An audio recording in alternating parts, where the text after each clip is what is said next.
Right, I've been banished to the bedroom to film this video because my missus is cooking up a storm in the front room. So apologies in advance if the lighting is not as good as it usually can be. It's probably not the best room to film in. But anyway, I'm here to talk about my post-fight thoughts on Charles Martin versus Vyacheslav Glazkov. Also the post-fight press conference where Chisora turned up to the post-fight press conference and called out Charles Martin. Let's start with the fight. Let's start with Charles Martin. He's actually a guy I've been following on the channel for a little bit of time. If you search Boxing Gossip Charles Martin, you'll see that I did videos on him quite some time back. And he actually saw those videos and sent me a few messages on Twitter saying that he liked what I was saying and etc. So I've exchanged a few lines with him over the years, and he seems like a genuinely nice guy. I'm really pleased that he won the title. I did pick him to win by knockout. I didn't think he would necessarily win in the manner that he did, but we'll get to that in a minute. And to be honest, anyone who predicted that, deserves to be classed as the oracle, I guess. But yeah, Glazkov came out. I thought the first minute of the first round was probably the only minute of the fight where Glazkov won, to be honest. Early on, Glazkov was throwing a jab to the body. I detected he had a slight speed advantage to Charles Martin.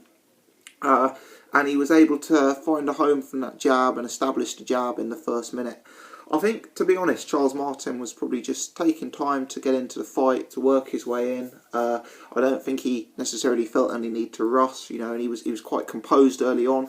And I actually scored the first round to Charles Martin. I thought towards the end he was the more aggressive fighter and the more eye-catching puncher. Glazkov was throwing quite a sort of pitty-patty jab, but he was low volume. And I felt that Charles Martin was pushing the pace, certainly towards the end of the round, and throwing the heavier bombs. That sort of straight left that Charles Martin was throwing was really eye-catching. And even if it wasn't landing necessarily in the first round, it was certainly controlling the fight and making Glazkov become low volume. I thought Charles Martin was countering well and sort of controlling the pace in the ring, being the ring general, if you like.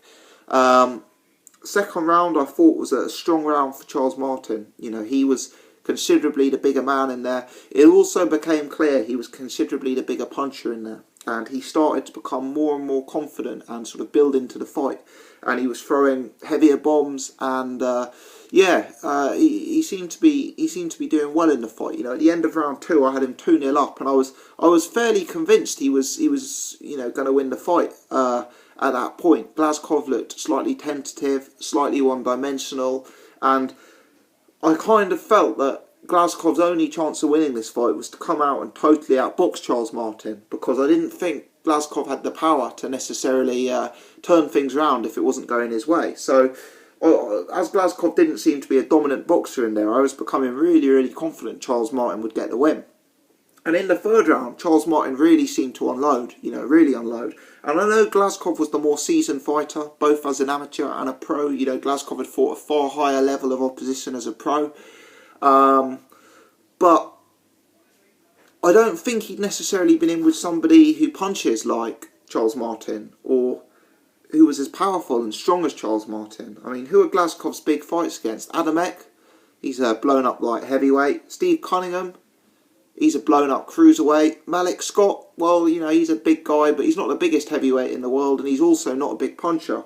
And I thought he was struggling to adjust with Martin's size and strength and power threat combined with his southpaw stance. And we really saw Martin starting to work in the third round. The straight left was coming nicely. He was closing the gaps at times. This is one of the things I like about Martin. He throws good punches on the inside as well. He was throwing hooks, and he was really putting the pressure on Glazkov. And I felt Glazkov didn't like it.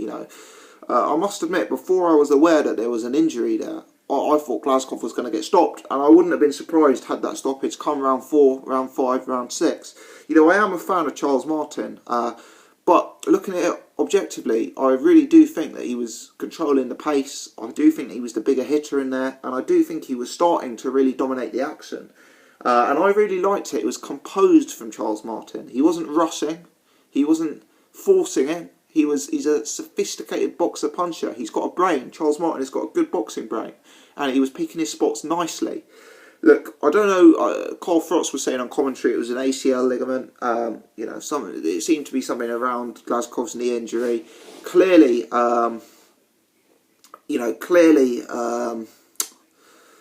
the injury did play a part in the stoppage. I think when Glazkov got knocked out, I'm not even sure a punch landed from Charles Martin. There was some injury there. It is sad for Glazkov. Obviously, he's worked his entire amateur and pro career, his whole life to an extent, to get to this point. And he's come up massively, massively short, largely due to an injury that wasn't his fault. So it is sad. He's still young. The guy can come again. I do think he's too small for heavyweight. And I do sincerely think he was on his way to being found out here anyway, and possibly stopped by Charles Martin. Charles Martin, he did impress me in there. He did impress me. This was the biggest stage of his life. This was the best opponent he'd ever faced by miles. But he was cool. He was calm. He was collected.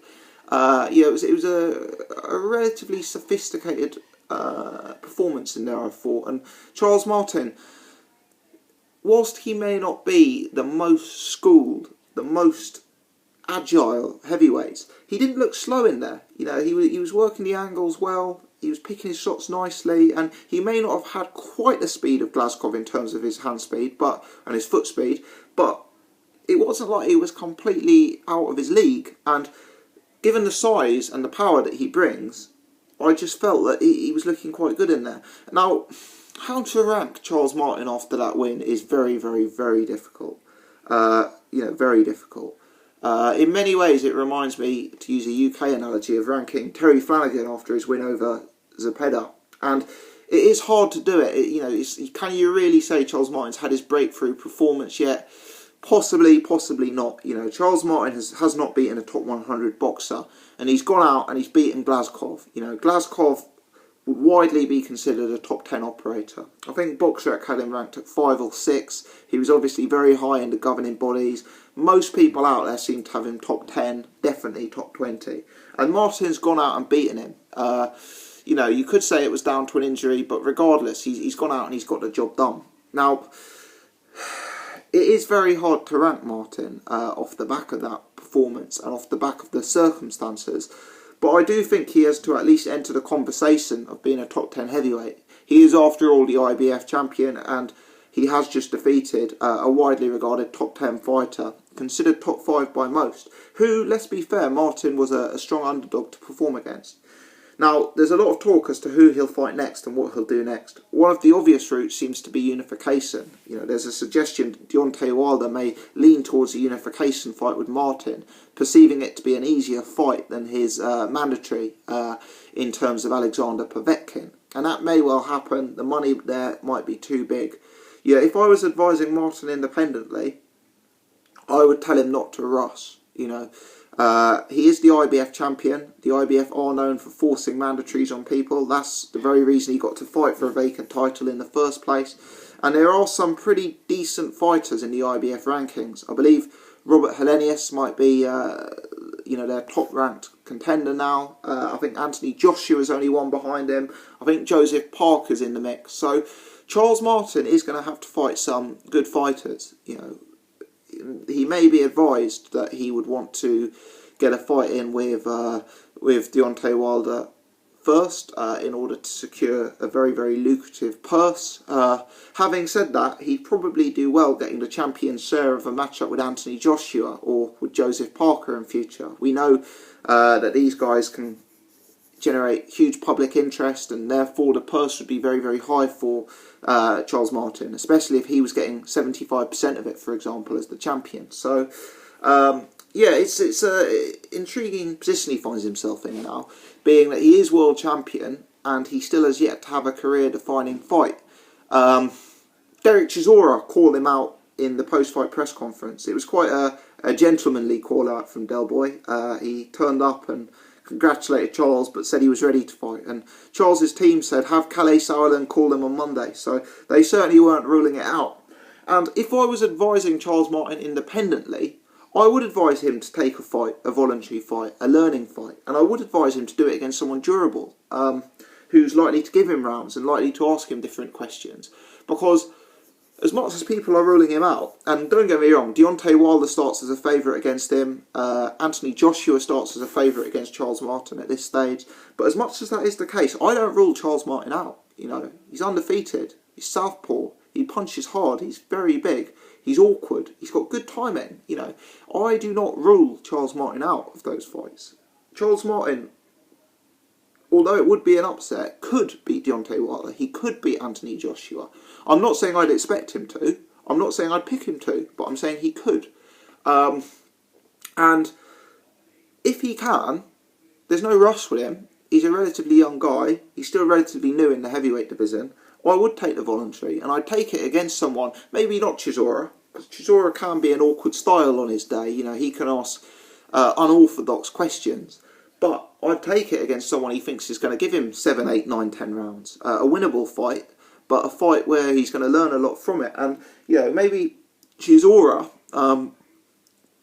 could be the kind of guy to do that, and, you know, what a fun intrigue it would be for British boxing fans if Derek Chisora was in a world title fight, in a fight that you wouldn't rule him out of winning either. It would really open things up, I suppose. So, yeah, an interesting fight, an interesting matchup, somewhat of an unsatisfactory ending, but I think that whilst the ending means we can't be totally convinced by Charles Martin, he still deserves credit for his performance. He performed a lot better than people expected him to, and I thought he was outboxing the boxer, and showing the power that we know he has at the time of the stoppage. Let me know your thoughts on this fight. I don't want to go too overboard, but at the same time, I don't want to call it a complete joke and not give Martin any credit, because I think he does deserve real plaudits for his performance and for his new world title. Let me know your thoughts. If you've enjoyed this video, do give me the thumbs up. I'm going to be covering a lot of the heavyweight action, so if you've enjoyed this, please subscribe to the channel.